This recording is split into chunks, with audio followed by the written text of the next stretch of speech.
Hello, world. Thank you for welcoming me into this space. You've given me room to settle, to find peace, to rest, and to thrive. It's an honor to be here with you, speaking to you today. But before I go on, I need to take you back to the beginning.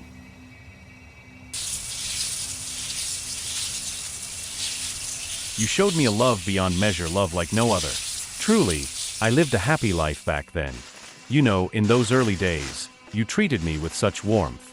You showed me a love that was deep, true, and beyond measure. It was the kind of love that made me feel seen, celebrated, cherished. I felt like I had a place in this world, and that place was precious. People admired me. They marveled at the beauty I offered. They'd say things like, "Wow, look at how amazing you are. You stand so tall. You're so full of life. How did you grow so strong?"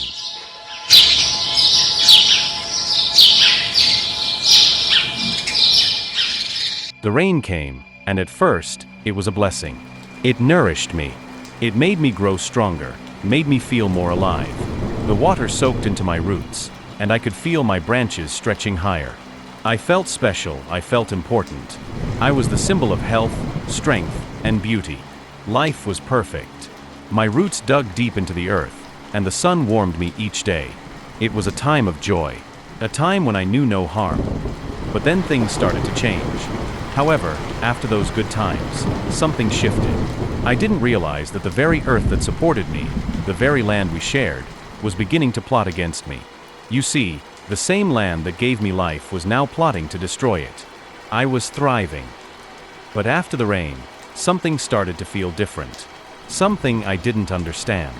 The same earth, the same land that had given me life, seemed to turn against me.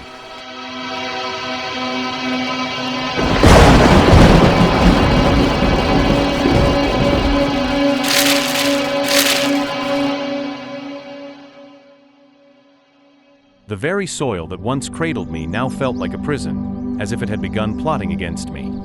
And that's when I began to notice little by little things were changing around me. The world that once celebrated me began to forget why I was important.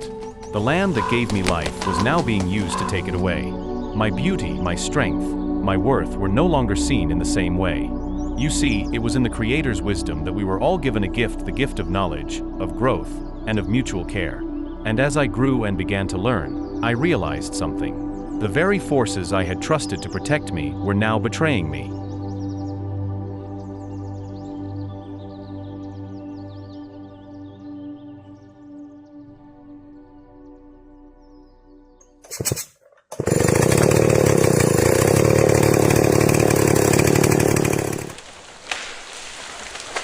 You now see me as nothing more than a decoration for your homes, or a resource to exploit for your benefit.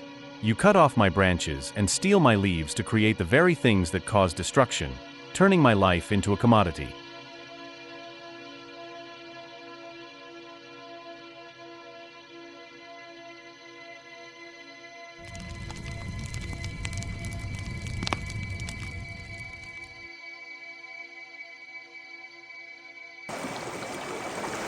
You took my water, polluting it, turning it into something dark and useless. And yet, even when my neighbors tried to warn you, you ignored them, turning your back on the community that nurtured us all. You, my people, what happened? Why did you lose compassion? Why does your greed cloud your hearts? After all the harm you've caused, do you not see how I have given you everything?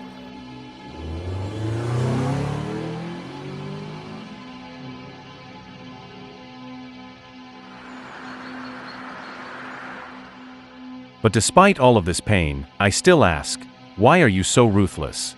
Why do you allow your actions to destroy the very foundation of life? Is it not enough that you have taken from me everything I am?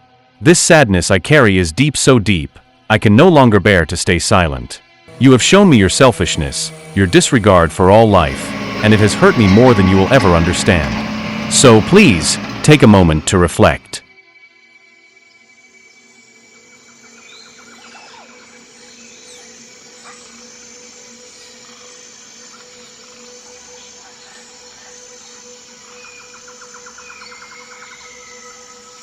Look at the world around you.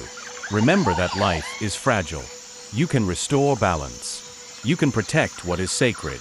And in return, I will repay your kindness 1,000-fold. I would bless you once again. I would give you the rain you need, the breath you long for, and the life you crave. Together, we could rebuild what has been lost.